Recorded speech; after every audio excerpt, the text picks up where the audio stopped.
Hello दोस्तों, मैं फिर से हाजिर हूँ आपके उस लोगों के साथ बातें करने के लिए और आप लोगों को सपनों की दुनिया में ले जाने के लिए। हाँ, कहानी का एंड पार्ट आप लोगों के साथ शेयर करने के लिए। याद है हमारी फ्लोरी का, वो कितना अपसेट है और कितना रो रही है हमारी फ्लोरा। वो सोच रही है कैसे वो यहाँ पे पहुंच गई, क्योंकि जब लीनो के पास उसकी मौसी उसको लेकर गई थी, फ्लोरा को ये पता ही नहीं था कि उसको कहाँ लेकर जाया जा रहा था। और लीनो ने उसकी आंखों में पट्टी बांधकर, उसके हाथ पैर बांधकर उसको एक अंधेरे कमरे में आके रख दिया। फ्लोरा को ये समझ नहीं आया कि वो अंधेरा था या कि कैसा था, पर उसको बहुत सारी कुछ काटने की महसूस हो रही थी और बहुत गंदा बास आ रहा था। वो उस माहौल से बहुत घुटन महसूस कर रही थी और कुछ लोगों का आवाज उसे दूर में सुनाई दे रहा था। कुछ लड़कियों के रोने की आवाज भी उसे आसपास महसूस हो रही थी। उसे लगा शायद उसके सिवाय भी कुछ लोग यहाँ पे हैं और उसने उनसे बातें करने की कोशिश की। पहले वो डरी, कुछ देर रोई भी, पर फिर उसको लगा कि इस वक्त उसका काम हौसला हारने का नहीं है, हिम्मत से इस मुसीबत का सामना करने का है। वो धीरे धीरे आसपास किसी की तरफ बिना देखे बात करने की कोशिश कर रही थी, क्योंकि उसे पता नहीं था, उसे जो लग रहा था कि आसपास लड़की है वो सच है या गलत है। उसने किसी से पूछने की कोशिश की, आप कोई हो इस कमरे में? तो उसके बाजू से आवाज आया, हाँ मैं हूँ, आप कौन हो, कहाँ से आए हो?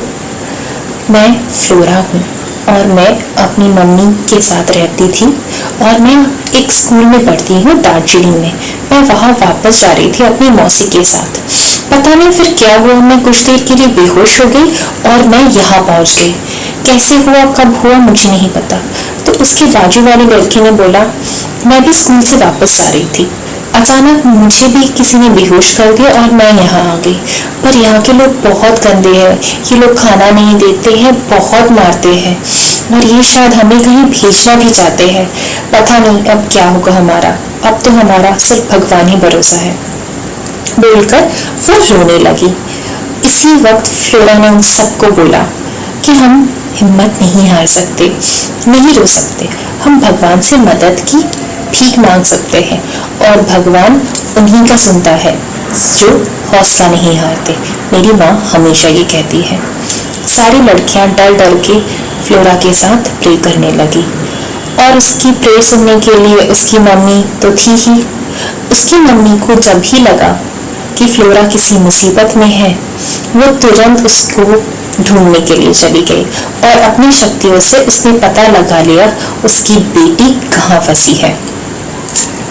सिंजी जब वहां पहुंची तो उसको लगा कि मानो अभी वो अपनी बेटी को बचाकर वहां से लेकर चली जाए, पर उसको फिर याद आया वहां पे बहुत सारी लड़कियां कैद हैं, तो अगर वो अपनी सिर्फ बेटी को बचाएगी तो बाकी लड़कियों की जान को वो खतरे में डाल देगी। इसीलिए उसने सोचा कि उसको ऐसी कोई तरकीब सोचनी पड़ेगी जिससे वो सारी लड़कियों को बचा सके। इधर फ्लोरा की माँ सोच रही थी कि पहुंच गई है, पर जब उसकी मौसी ने उसको आकर सच्चाई बताई कि उसने एक मजबूरी के लिए फ्लोरा को स्कूल नहीं बल्कि लीनो के हवाले कर दिया, तो मानो मिरिंडा के पैरों के तले से जमीन खिसक गई। वो बहुत जोर से चिल्ला के बोली, तुम ऐसा कैसे कर सकती हो? तुम मेरी मौसी मानती थी, तुम्हें जिंदगी में सबसे ज्यादा मेरे बाद वो प्यार करती थी, तुम पर आंख बंद करके भरोसा करती थी वो। तुम्हें ऐसे करते हुए शर्म भी नहीं आई? मैंने तुम्हें अपनी खुद के बहन से ज्यादा माना। बोलकर वो बहुत जोर से चिल्लाने लगी, मिरिंडा बहन, मेरी बात। तुम चुप रहो मानसी और कभी भी मेरे सामने अपनी शक्ल तक मत दिखाना। मिरिंडा बहन, मेरी मजबूरी तो समझो। उसने मेरे बच्चे को अगवा कर लिया है और उसने ये बोला कि लीनो मेरे बच्चे को तभी छोड़ेगा जब मैं उसे फ्लोरा दे दूंगी, और मैं तुमको ये बताने आई हूँ कि तुम किसी भी तरह से फ्लोरा को बचा लो, क्योंकि वो लोग आज फ्लोरा और उन जैसी लड़कियों को दुबई भेजने वाले हैं। बहन, मेरे हाथ में कुछ नहीं था, मैं भी एक माँ हूँ और एक माँ अपनी ममता के आगे हार गई। मुझे पता है मिरिंडा, जो मैंने किया है वो माफी के लायक नहीं है, पर फिर भी मैं सिर्फ अपनी बेटे के लिए किया जो मैंने किया है। हो सके तो मुझे माफ कर दो और हो सके तो फ्लोरा को बचा लो। मिरिंडा सिर्फ आंखें बंद करके बहुत जोर से रोने लगी और चीजें फेंकने लगी। उसको कुछ समझ नहीं आ रहा था वो क्या कर सकती है। उसी वक्त शिंजी मिरिंडा के सामने आ जाती है और उसने चुपके से जादू करके मिरिंडा के दिमाग में ये आइडिया डाल देती है आरव से कांटेक्ट करने का। मिरिंडा को आरव के बारे में पता था और ये भी पता था कि मिरिंडा आरव उसकी सिर्फ मदद कर सकता है क्योंकि आरव के पिता पुलिस ऑफिसर थे और उनके पास बहुत सारे पावर्स हैं।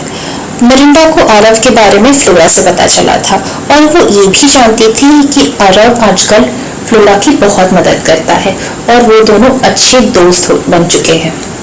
इधर हमारा आरव वो तो 2 दिन से बहुत परेशान है क्योंकि मिरिंडा ने 2 दिन से बात नहीं की आरव से। जब से वो यहाँ आई थी वो आरव से हर रोज बात करती थी, आरव को सब कुछ बताती थी। धीरे धीरे मिरिंडा और आरव बेस्ट फ्रेंड्स बन गए थे।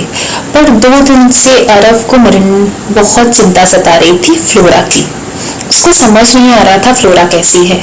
वो फ्लोरा से कांटेक्ट नहीं कर पा रहा था क्योंकि फ्लोरा ने उसे मना किया था कभी भी कॉल करने से। फ्लोरा चुप चुप के आरव को कॉल करती थी जब उसको टाइम मिलता था। बट अब उसको लगा कि शायद कहीं पे कुछ बुरा हो रहा है। आरव भी अंदर से परेशान हो रहा था। फिर अचानक आरव को मिरिंडा का फोन जाता है। आरव कुछ देर घबरा जाता है, सोचता है अचानक मिरिंडा उसे क्यों फोन करती है और वो कांपते हुए हाथों से मिरिंडा का फोन उठाता है। हाँ आंटी बोलिए। आरव बेटा, आरव बेटा। आरव मिरिंडा की गले का आवाज सुनकर कुछ तो भाप लेता है कहीं पे बहुत ज्यादा कुछ गलत है। और उसने लीनो के बारे में भी सुना था और वो बहुत छोटा था पर उसको इतना तो पता था कि वैसे लोग अच्छे नहीं होते हैं क्योंकि उसने अपने पापा से ऐसे गंदे लोगों की बहुत सारी कहानियां सुन के रखी थी। वो डर गया और फिर पूछा आंटी क्या हुआ, सब ठीक है ना आंटी? हमारी फ्लोरा ठीक तो है ना? बहुत जोर से रोने लगी मिरिंडा।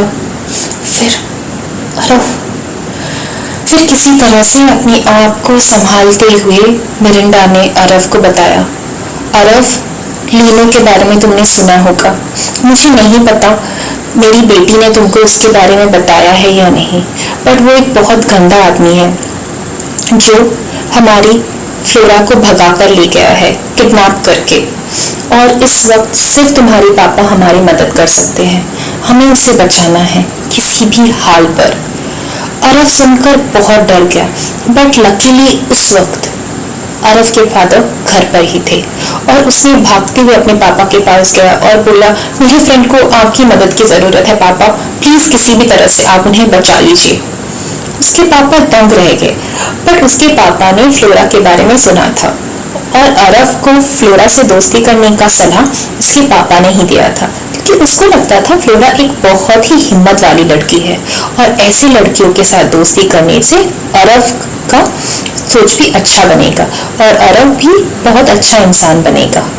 जब उसने सुना कि फ्लोरा किसी मुसीबत में है तब उनको लगा कि अब तो हमें उसकी मदद जरूर करनी चाहिए। मिरिंडा रोते हुए हकलाते हुए आरव के पापा को सब कुछ समझाया और बताया कि लीनो ने फ्लोरा के साथ क्या किया है। उसके पापा को बहुत गुस्सा आया और फिर उन्होंने मानसी की मदद से लीनो उसको कहाँ लेकर जा सकते हैं उसके बारे में भी कुछ आइडिया किया। तुरंत आरव के पापा ने आपकी पूरी टीम के साथ इस मिशन पर निकल पड़े और लीनो के ट्रैक करने के बाद उनको फाइनली लीनो का पता चल गया 12 घंटे बाद। तब तक इधर हमारी फ्लोरिका के साथ बहुत बुरा हो चुका था। फ्लोरा को देखने कुछ बाहर से दुबई से लोग आ चुके थे और जो फ्लोरा की खूबसूरती से बहुत प्रभावित हो चुके थे। उन्होंने फ्लोरा को खरीदने के लिए लीनो को 10 लाख रुपए दे चुके थे। उसके साथ साथ और भी लड़कियों की बोली लग चुकी थी। फ्लोरा की आंखों से पट्टी तो हटा दिया जा चुका था पर उसको खाने में सिर्फ एक सूखी रोटी दी गई थी। पानी भी बहुत कम दिया जा रहा था। बच्चों की हालत धीरे धीरे खराब हो रही थी लेकिन फ्लोरा अपनी हिम्मत तब तक नहीं हारी थी क्योंकि उसको पता था कि जो अपनी मदद करता है, भगवान उसकी मदद करता है। और फ्लोरा को अपनी माँ पर और सबसे ज्यादा अपनी बड़ी माँ पे भरोसा था। उसको पता था कि कहीं ना कहीं किसी न किसी तरीके से इस मुसीबत से उसकी माँ उसको बाहर निकाल के रहेगी। और वही हुआ।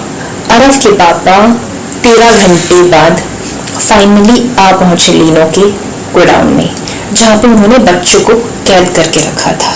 पुलिस ने अपने पूरे लोगों के साथ वहां पे रेड डाल दिया और उस रेड में लीनो पकड़ा गया और सारे बच्चे जो वहां पे जबरन पकड़े हुए थे उनको बचाया गया। अरव के पापा ने सारे बच्चों को सही सलामत पुलिस स्टेशन ले गए और फिर उनसे पता पूछकर सबको अपने घर भेज दिया। और फ्लोरा, सब लोगों ने फ्लोरा को सराहाया। उसको भी अपनी माँ से और अरब से मिला दिया गया। बहुत सारे न्यूज़पेपर वाले आए फ्लोरा से मिलने, क्योंकि वहां पे सिर्फ फ्लोरा ही थी जो सबसे ज्यादा हिम्मत वाली थी और उसने अपनी हिम्मत की वजह से अपने दोस्तों की भी हिम्मत बनाए रखी। जो लोग बिना 12 घंटे या बहुत सारे बच्चे 24 घंटे में सिर्फ एक रोटी खा के रहे थे, उनका मनोबल ही उनको इस सिचुएशन से बाहर लाया। और इसके पीछे फ्लोरा ही थी। सारे बच्चों ने एक बात में ये बात मान ली, इसीलिए सब लोगों ने फ्लोरा को बहुत सराहा और फ्लोरा की बहुत प्रशंसा हुई। और सिर्फ उन्हीं बच्चों को नहीं, कजरी मौसी भी पकड़ी गई और वहां के भी जो बच्चे थे और जो टैलेंटेड लड़कियां थे उन सबको भी शेल्टर मिला और उनको एक बेहतर जिंदगी देने का वादा किया गया। फ्लोरा और अरब धीरे धीरे बड़े होने लगे। उसकी माँ ने भी ये काम छोड़ दिया और उसकी माँ ने एक डांस स्कूल शुरू किया अरब के पापा की मदद से और कुछ एनजीओ की मदद से। और उन्होंने डांस करके, डांस सिखाकर पैसे कमाने लगी। आफ्टर कॉलेज फ्लोरा और अरब दोनों बहुत अच्छी जगह जॉब करने लगे और फाइनली उन दोनों ने शादी भी कर ली। पर उन दोनों ने अपनी जिंदगी का मकसद नहीं भूला, उन लोगों की मदद करना जो मुसीबत में है, स्पेशली उन गलियों की मदद करना जहाँ पे उसका बचपन बीता था। वो अभी भी वहाँ जाती और उन लड़कियों से बातें करती। बहुत सारी लड़कियों को वो नॉर्मल स्कूल में डालती और अगर कोई स्कूल में उनको चिढ़ाता तो वो सबके साथ अपनी कहानी बांटती। धीरे धीरे उस गलियों की लड़कियों को भी एक नॉर्मल जिंदगी मिलने लगी जो बाकी घरों की लड़कियों को मिलता था। उनको भी एक अच्छे समाज के बारे में पता चला जो उस गलियों में रहने के लिए उनको पता नहीं चलता था। फ्लोरा ने वो कर दिखाया जो हम सभी कभी सपने में भी नहीं सोच सकते। ये इंक्लूसिव सोसाइटी बनाया, सबके लिए एक समाज बनाया जो हम सबको बनाना चाहिए। तो चलिए ना सब मिलकर एक इंक्लूसिव सोसाइटी बनाते हैं। अगर आपको कहानी अच्छी लगी तो please like, share and download. ये कहानी YouTube में भी अवेलेबल है। अगर आपको सुनना है तो प्लीज YouTube में भी जाके चेक कीजिए और ऐसे इंटरेस्टिंग कहानियों को फॉलो करने के लिए please follow my channel. Thank you.